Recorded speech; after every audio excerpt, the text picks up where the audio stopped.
learning a groove to sing your cards when you flash up a move. Get lazy Sunday afternoon. I got no mind to run.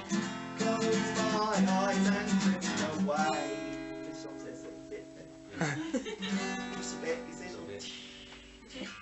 This bit. Complicated chord there.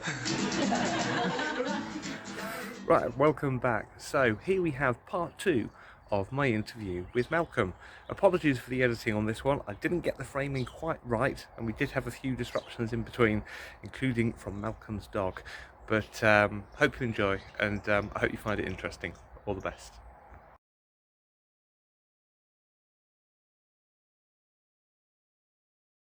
Welcome back, Malcolm.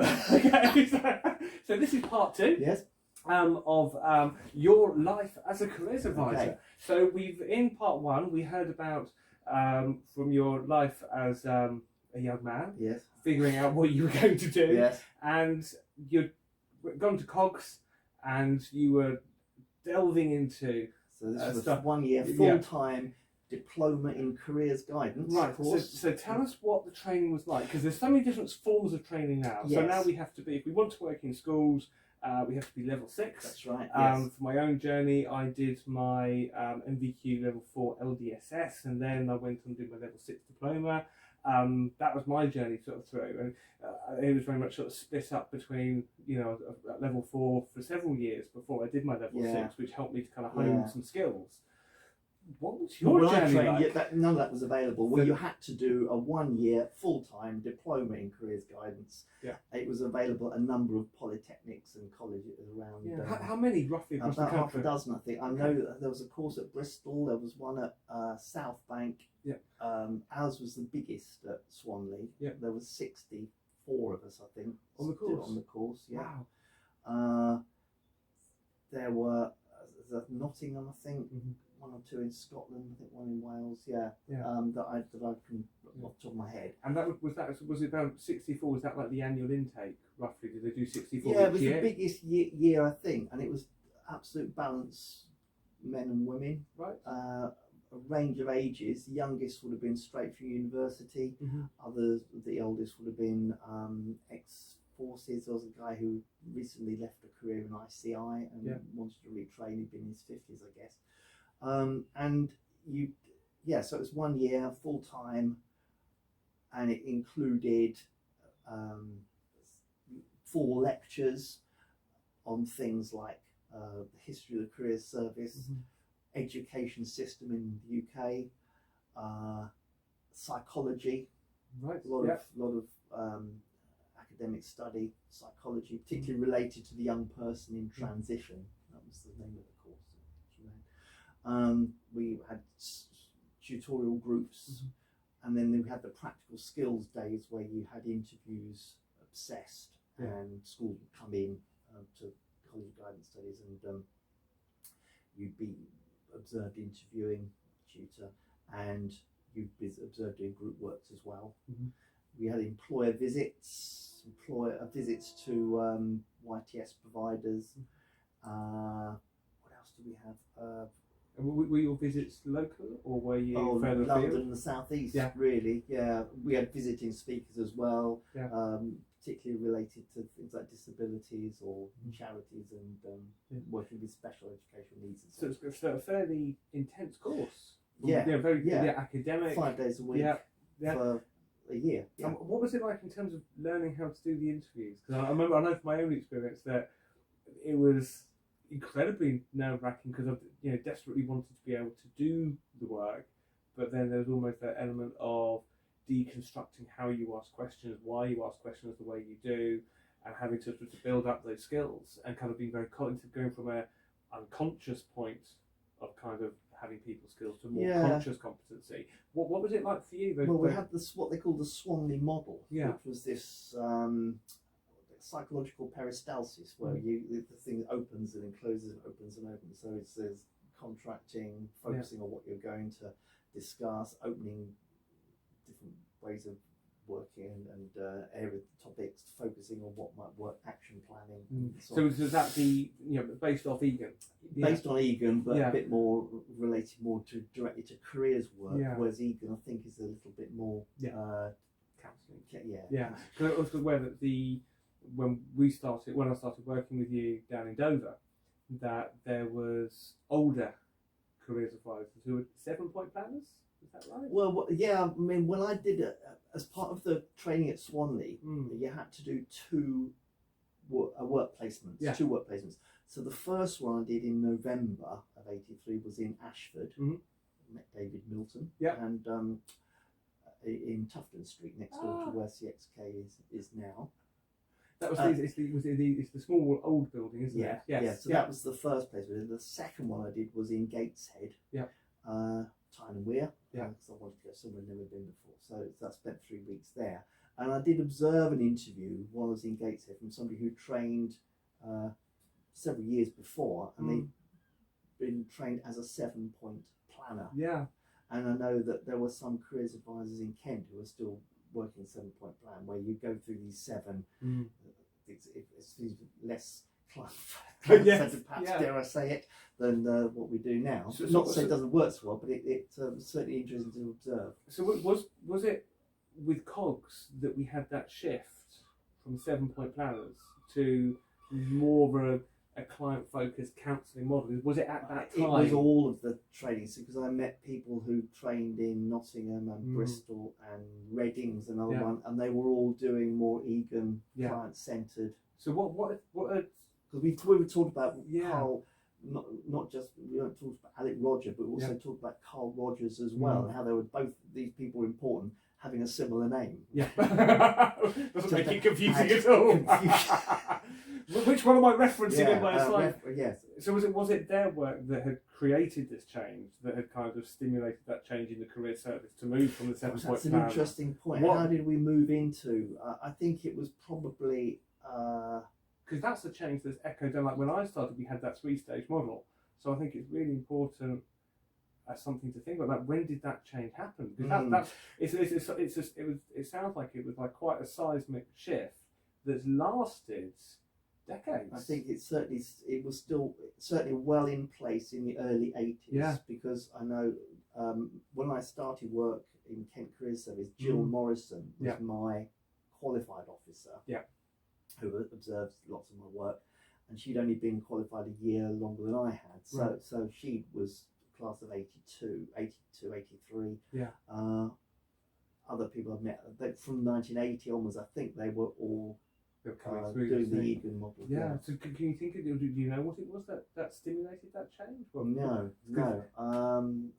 I would imagine there's some research for something to do. You're the man to do it. Thank you very much. Something for me to look into. Yeah, what was the change that? Yeah. Because there were people, I know that when I started working as a careers advisor in Kent, there were careers advisors who'd not trained formally. They had no diploma in career guidance. Yeah.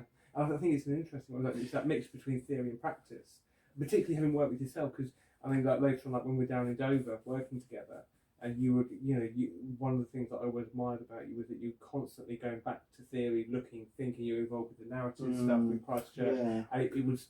You didn't sit still with theory. You didn't go, okay, that's it, I'm trained, that's it, I'm done. It's like, well, keep pushing practice. I think it's always been a fluctuating sort of issue. This and the other point, of course, was that working when you work in Kent. I mean, I was interested. We were doing interviews at Swanley and very much geared up to this sort of Egan approach, Swanley model, whatever. When I went out and observed careers advisors working in Kent and in Gateshead, watching them, they didn't seem to be quite as kind of rigid in sticking to the theory that we were learning. They were getting a bit fluffy around the edges, and I thought, well, is that right? What I then learnt was that some of them hadn't trained in that way. Some of them were qualified under the old Youth Employment Training Board, whatever it's called, yes team or something. And so their training would have been different. So it's interesting. It's that sort of, it's those different different approaches, and I remember you sort of said it's amazing what you can learn by seeing so many different and approaches. also I think it was the growing professionalisation, if there is such a word, of the service. Yeah.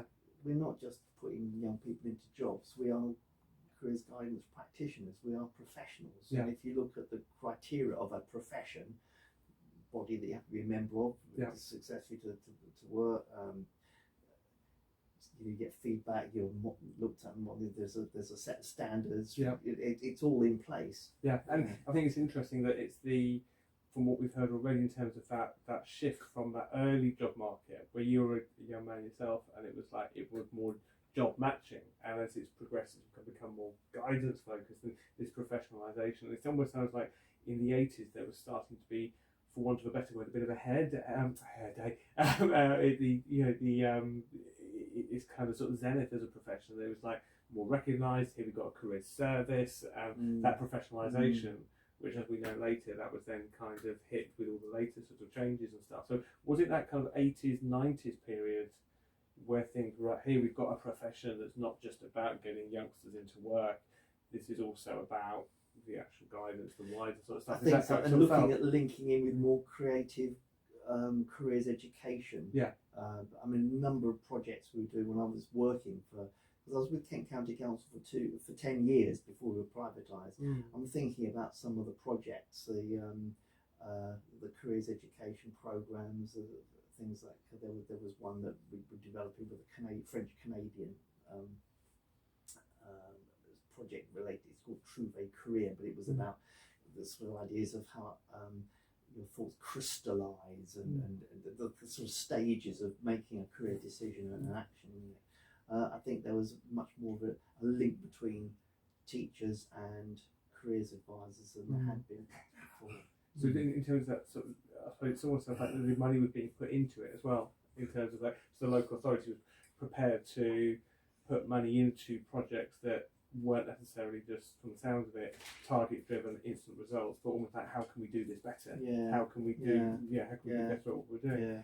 So for yourself then, doing the, going in, you've done your training in COGS, you've had these placements, you've seen these different ways of working.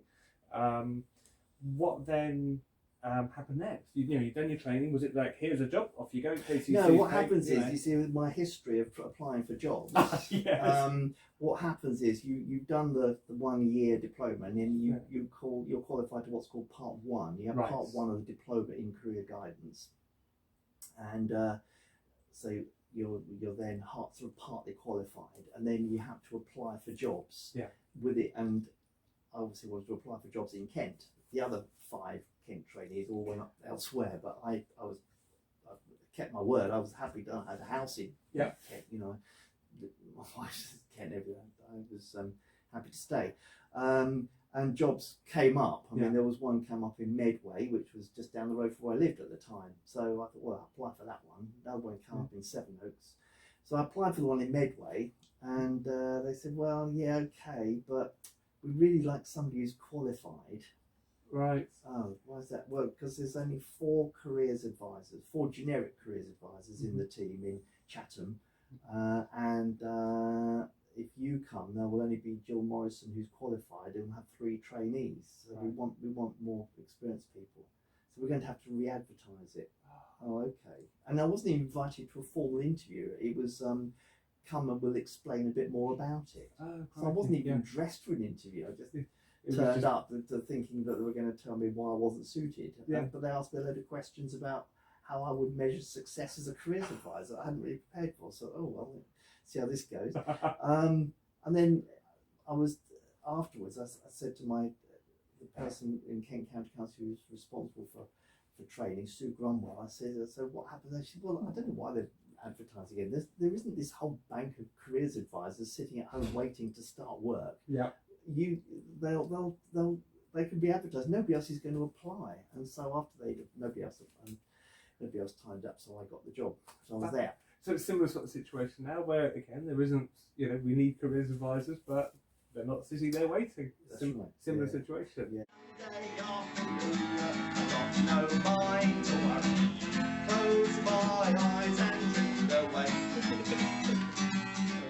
Then we get to the point where you have to do what's called a probationary year. Yeah. So the probationary year is when you start as a Yeah. careers advisor, and then this is the local government training board probationary year workbook that you Fabulous. work through for 1 year before you're qualified to part 2, and then that's when you're fully qualified. So it's a bit like the NQT year of a teacher. Yeah, in a it's way. it's very much keeping record of everything you've done, Yeah. logging everything, and at the end you get the. So it says here you have to do assessed employer visits 5. Yeah. You had to do 50 non-assessed employer visits. Wow. So that's something that's changed. Yeah. You don't have to do any employer visits. I don't think No, at the moment I do. No. But in our day, you had to do 50 to That's show one a that week. you could link. Yes, Yeah. you would link in with. Well, we had things like Job Search Week where you go out and blitz an industrial estate or Yeah. something. So you would. So I did 78 over the year so that you could link in with employment. That's Yeah. what you were a link between education and employment. Yeah. Occupational studies, these are job studies 5, Yeah. assessed interviews 20, non-assessed interviews, I did 701 interviews in that first year. She said that's far too high, but that was like working in Medway, Yeah. where the dockyard had just closed. So there was no employment for anybody in Medway towns. And was this so in Medway? Were you working in schools? Or was this just out of the Yeah, Medway I worked hub? in Strood, mainly I worked Temple Boys, Chapter Girls, Reed, secondary, these all Yeah. changed now, and Chatham Grammar School for girls. Yeah, as which is up still- to year 11. Which yeah. is still going. Yeah. Yeah. Yeah. What else do I have to do? Group work 20, group work, and just get it observed and then signed off Yeah. and kept a monthly log of what you were doing. So so they already. I suppose there was also within Chatham, within the career centre, you would have had to have had observers and staff. Yeah, I mean, trained. Jill Morrison did a lot of the observing Yeah. of where she was available, but you also had a divisional careers officer, that was Right. Bill Piper, who observed some of my interviews and group sessions. Yeah. And then also you had an area careers careers officer. That was Pam Pepper. She looked after there were 3 of those, Yeah. West Kent, Mid Kent and East Kent. She looked after Mid Kent. She would come into school and observe my So- work as well. So back when we first started, when it was Connections, when Mm. I first started, when we first started working together, it was Connections. You were area lead for Dover. So was that like those area No, managers or different? there were 12 divisions. They were called. It's Kent County Council Education Department was organised on this and along those lines. And the career service had to follow those boundaries. if you like. Yeah, and they still. I think the boundaries have changed slightly, but they are still. Yeah, those so you boundaries had there. Dartford, you had Gravesend, you Yeah. had Medway, Gillingham, Sevenoaks, Maidstone, Tunbridge Wells, Ashford, Folkestone, Dover, Thanet, Canterbury. I don't Yeah. know, maybe there were more than 12. Yeah. Some were subdivisions. Then, consequently to that, this idea that in the 80s, it became very fashionable for management Right. to be people got really obsessed with management, and so things were constantly being reorganised, because if you were a manager and you had a CV that just said kept things ticking over nicely for 5 years, that wasn't going to get you another job. Right. But if you had a CV that said restructured or reorganised, that would help with your own personal promotion Was this- prospects. And it was very fashionable, so I was people going to went along with say, it. was there kind of like a change of culture in the 80s? Because we hear about like sort of Yes. yappies and stuff. Yes. Did it tie into this change of language? That was my Yeah, experience. because it's interesting. Because we've got the bag with us as well, haven't Yes. we? Yeah, do you, go and grab the bag. Also, I'm looking at this here as well. Your This is observation, my careers is- officer's but briefcase here. But in yes. here, I suppose we've got 2 things here. One, here, I'm looking at your careers interviews assessments, and they're just, they're so similar to what we do now in terms of like what you've covered, information Yes. gathering, your introductions, then kind of assessing what, and the reflective It's the side same- of it. it's It's the the same same stuff. It's a guidance different model. format in terms of course, typewriter, Yes, it's not- typewriter. there were no computers then. But it's covering the same basics, and there's the same. I can look at this, and I can look at observations for the team that I look after, and it's the similar stuff that Exactly we're looking the same, for. And yeah. I think that's what's really I find fascinating. It's that different. I suppose what's different, what's the same, and there's so much stuff that's different. And hearing what you're saying about with COGS, the 3-stage model, and you can sort of really see that there's that lineage of where the current career where it comes from, and I think it's so easy to forget that. Yeah. You know, there's, we said earlier when we were sort of talking off the camera that there's, you know, very little that's new, as it were, but there's lots of stuff that gets reinvented. And it's interesting seeing this. Yes, you know, and I think the main changes, I mean, that you look at it, it's very similar to what we do now, but it's perhaps more thorough than what we do now. I don't know, but the other interesting change for me is that, I mean, this briefcase is what I had we were all given. Yes. So this is an official. This is Kent County Council official briefcase. Yeah. And this is one I was given when I got to Dover, because the one I had, these were very valuable. They're made of real leather. You know? Yeah. And when I left Medway, they said we want the briefcase back. So when I got to Dover, I had to say to Andrew Edwards, who was in charge of the Dover office, come with that briefcase, because they wanted my old one back. He said, "Oh, that's all right. We've got a spare one here for you." And this was the spare. This is it. And how long did you use this briefcase as a you know, KCC, local authority, careers officer, official briefcase? Right. Yeah. Well, I had it because we were given the careers officer's handbook. Tell us about when we were at Swanley. Yeah. And this was as part of the. So this was almost like your kit for starting out. So it tells you could share some of this information with clients. Not very client friendly. It's really just a thing that tells you everything you need to know about all the jobs. So, for example, hovercraft work. It tells me. I just found it here. So this is like our what we used to have as occupations. Yes, and it talks here about, look, Hoverloid, Ramsgate to Calais, no recruitment difficulties at present. So there's a little bit of LMI in there, you see, as well. And how often was this updated? Because I noticed it's a ring binder, isn't it? Yes, it's a ring binder. So sometimes they would give you whole new sections to stick in. Other times they would say a manual amendment. Here we go, look. So right the way through 1984, you had to amend it, and they would come up sometimes. Look, here's some amendments. You have to change. Because, of course, there's no internet. There's no. Now with the client, what we'll do is if we get a job we're unsure of, we need to look up something. Yeah. Here's National Career Service. Sometimes you see phone numbers crossed out and new ones written in and everything. But this was very much tell you exactly what you need. And who compiled this? Well, this was the Department of Employment. I think you'll find. Look, there's a list of all the career centres in Kent. Oh, this is just mid Kent. Where did this come from? Department, possibly the Manpower Services Commission. Yes, Manpower Services Commission, Careers and Occupation Information Centre. The Manpower local government employed careers services because we're part of the education service. Yeah. But there was another tension in many respects, because the Manpower Services Commission was kind of a quango government that did things like employment planning and training and ran the job centres and things like that.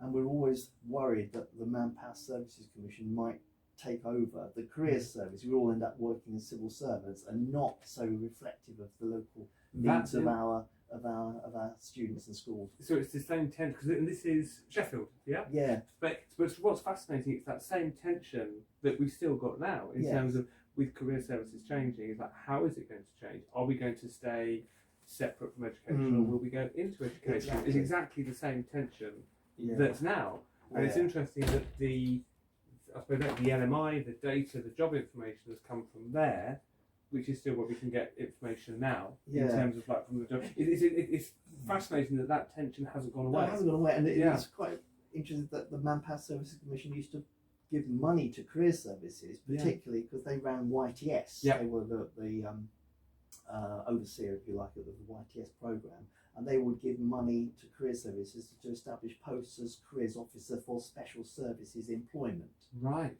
So they would, I mean, in Medway, where I worked, there were 2 COS-Es, they were called, and their salaries were supported, or maybe all paid for, I don't know, by the Manpower Services Commission. So it's just a sort of fascinating insight into the tensions that are the same, but also that they provided you with the information as well. It's that, you know. Well, yes, it was good. I mean, they did the the Crisis Handbook. They also had a magazine that came out called News Check, where you could find out about different career developments, or there'd be articles about different areas of careers. Worth knowing about. And what are these? Because that's fascinating. Well, that is a unit. We didn't use these in Kent. This is called a Y1, and it's you imagine we didn't have Y1. We had C. Was it called CG1 or no? What did we have? Our units were bigger. Yeah. They were A4 size, but in here it was a file. Like now you have a record on a computer. We used to with connections. We don't have that same sort of thing anymore, do we? But every student had one of these forms. So you would have an A4, it's called a unit, with treasury tags, and in it you'd have a record of the interview, a report from the school, which usually said slanderous things that you wouldn't have now. So would this be the kind of like the feeding information that we get? So now we'll ask for kind of like pen profiles. It would be a record that then you'd put on the front what sort of career they were interested in, and you'd keep all these in filing cabinets. And then when they went to register for work, when they left school, you'd take them out of the school file and put them in the live register. Okay, so this was a unit of information on that student. So were these kept, or in the career centre? So not in the school. No, in the career centre. So you were career service property. So you would take. So you're going to. I'm just trying to picture. You're going to school. Yeah. You do the work. You'd have the units all made up by your clerical assistant. Who Right. would have the name of the student on it and maybe their address and from the school list or whatever. Or you could fill that in, and then in there you'd put all the records. So the clerical assistant was back at the office. They would prep this all for you. You would prep it from the clerical assistant, and then you'd go to school. Yeah. Do the work. In the briefcase. Yeah, in the briefcase, and then you'd come back and then you give it to the clerical assistant to file. Once it finished, you could give it to the clerical assistants. They'd file, or you could keep them in your. Because when I started in Medway, we had our own offices. Yeah. So this career has been it's going to be a tale of sort of shrinkage. I was going to say, but also change in terms of you had an admin. We had yes, in our office we had filing cabinets, so you could keep all the files in alphabetical order, and you could, if you suddenly want to see it again, you get the file out of. But we've got this whole thing like with GDPR now, which is like carrying around, client information. It's like, put it in the briefcase, off we go. And there would be profiles of the students, like inclined to X or inclined to Y, quickly seizes opportunities, makes good use of time, or lets things drift. So real kind of quite heavy judgment calls. And I'm guessing coming from teachers. We used to have to keep notes. Impressions made at interview. Really? What? So what? Your subjective thing. So your subjective feelings. Why are we writing? We used to have debates. Why are we writing all this information down? And it would be so that the support staff in the career centre could then place that young person in a job. So that information. So you being it's in the careers office, and then would it stay in the careers office for the job hunting as well? So would the young person come into the job in terms of actually that placement, or in terms of what happened next? Did the young people come to the careers office to be placed? Or is that what when they left school, because imagine 2/3 of year 11s are leaving every year, they'd all come down to the careers centre when they left school after their O-levels. Sometimes we used to have what were called Easter leavers. Right. This is something that's in the history books, but you could leave school at Easter if you were born before a certain date. Ah, yes, yeah. Not many did, because they tended to want to take their O-levels. Yeah. But some left, and they would leave earlier. Easter, but most of them left in the summer, in June, and they'd come down to the career centre and register for work. Right. And then by registering for work, they could then go and make a claim for benefits if they needed to at the benefit office, and they would then have vacancies and notifications sent us, and we could find them jobs and YTS programs. And would you be working? Say you've seen the young person in school, would you be the one doing the placement, or would that be someone else? You would be on duty, and I was on duty on Mondays in Medway, and if somebody came in and said, I'm registering for work, I want to work with children, can we pause this a minute? We can certainly pause. We'll come back to it. Get in. Sorry about that. No, it's fine, it's fine. So the young person would come into It's fine. So the young person would come in and register for work. Yeah. If they wanted to do the same work that had been discussed with a careers advisor in school, and there were no changes or anything, and they were happy to go on to say what, because there weren't any vacancies, particularly midway. Basically, this was like during the recession as well. Yeah. So it was all YTS. That's what we were recruiting really. If they were happy with that, then you would put them on, give them some forms to fill in vacancy or whatever, or arrange interviews for them, and that would be done by a careers assistant. Right. Okay. If they change their mind, then they would be referred to a careers officer. Right. Yep. Because they would maybe need to discuss, are you clear what the implications are of this? Where's it going to lead? Clear this is the right decision, for supporting that decision really. And then, but as a careers officer, you could also ring up the local YTS program and submit them and give them forms and things like that. So at that point, were you, in terms of like with ethics and stuff, were you still able to be impartial at that point, or was there a expectation in terms of moving them forward? Were there other agendas there were in pressures play? Because there were no vacancies. YTS had a terrible reputation because they only paid £25 a week and they had to fund their own travel over £3. There's no guarantee of a job at the end of it.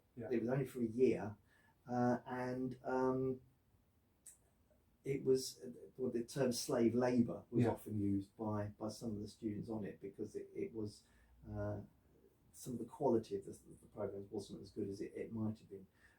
But the other difficulty with it was you had to start at 16. You couldn't sort of stay on for school for a year and see if you could retake your GCSEs and do better and then go into YTS. That option was closed to you. It was only for 16-year-olds. It wasn't until later that you could go on at 17.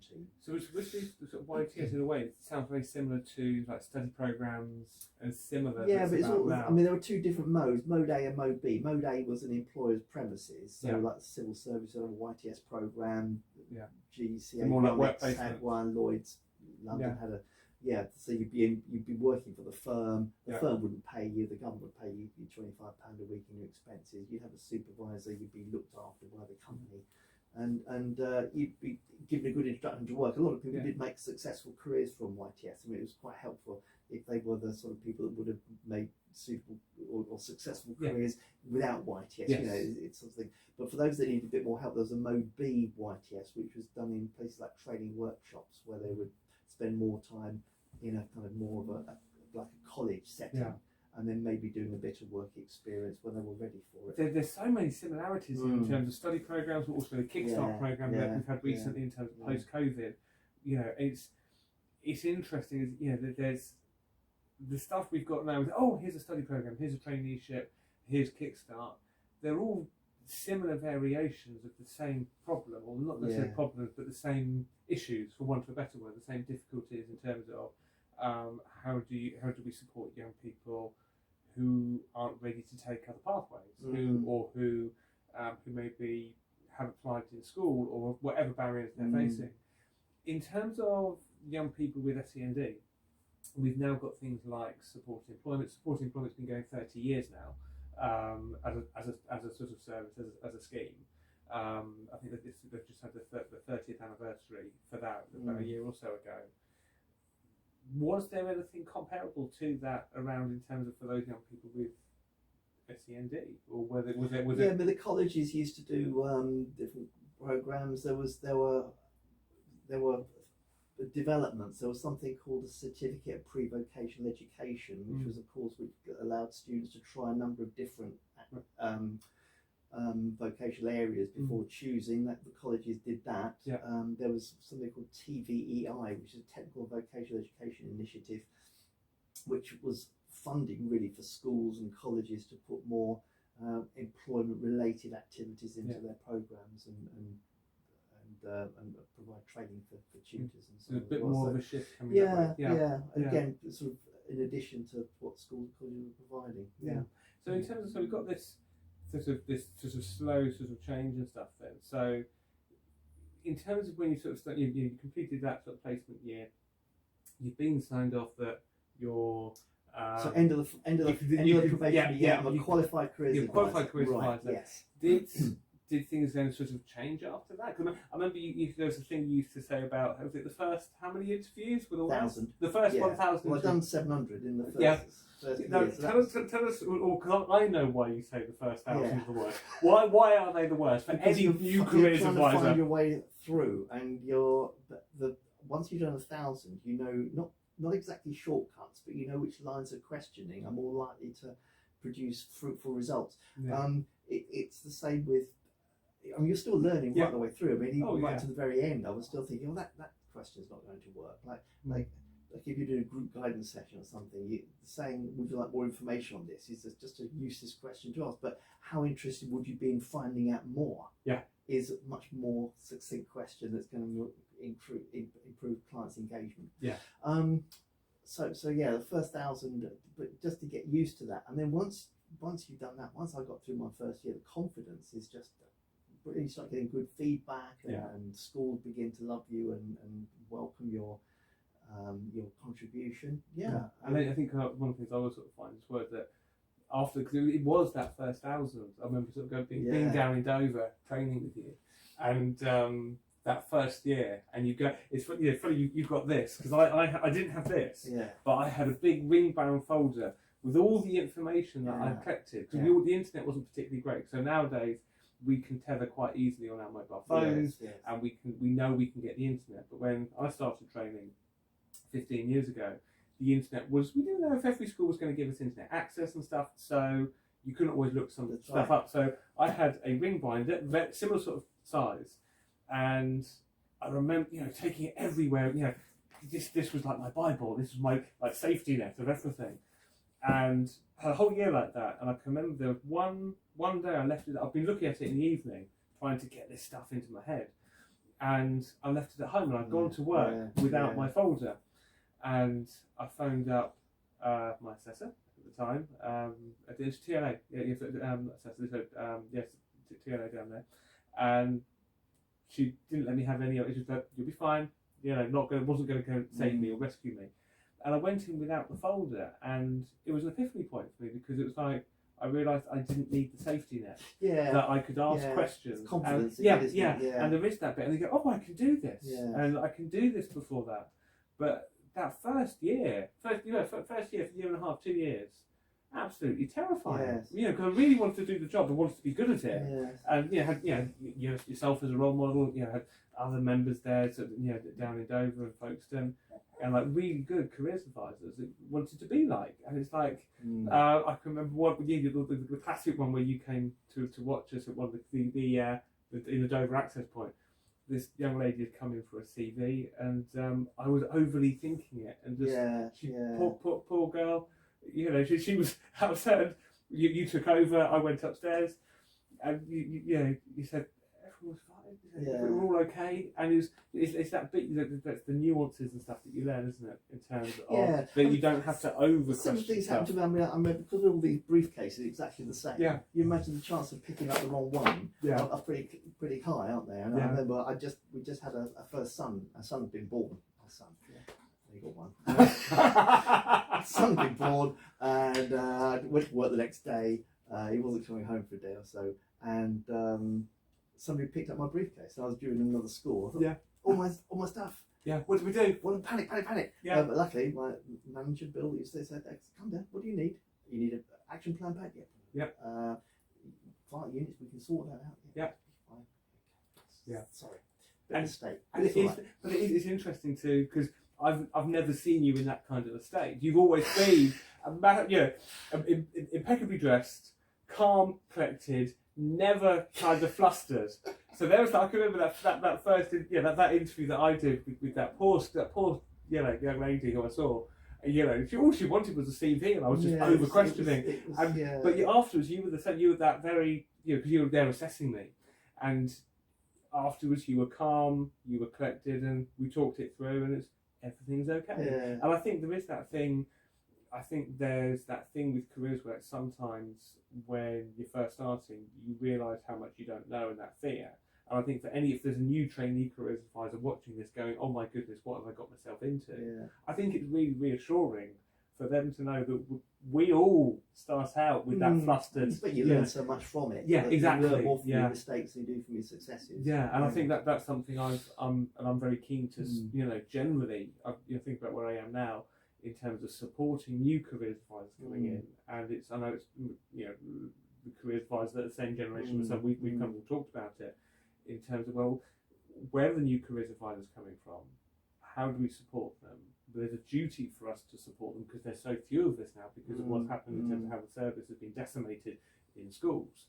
And there is that bit of sort of acutely aware that there's careers advisors coming through different training pathways. Some are going to say like some of the university programs, and they're qualified and they're into schools, but do they necessarily have the opportunity to have that mentoring, to have that ability to get back to the office and just talk it to and go, oh my goodness, you won't believe what happened to me today. Because I can remember down in Dover, for 5 years of me coming back to the office. We'd be back on a Wednesday, and that was our meeting day. And we'd sit down, we'd just talk about practice and what had happened, and I would hit you with 1,001 questions, and we'd just talk stuff through. It's the group support. Yeah, that we exactly. need in this. Yeah, that's right. Yeah, that's right. So it's interesting in terms of that kind of what happens for the next generation. But if we take another pause then, and then we'll come back to see how things develop in the late 80s. Fantastic. Thank you very much, sir.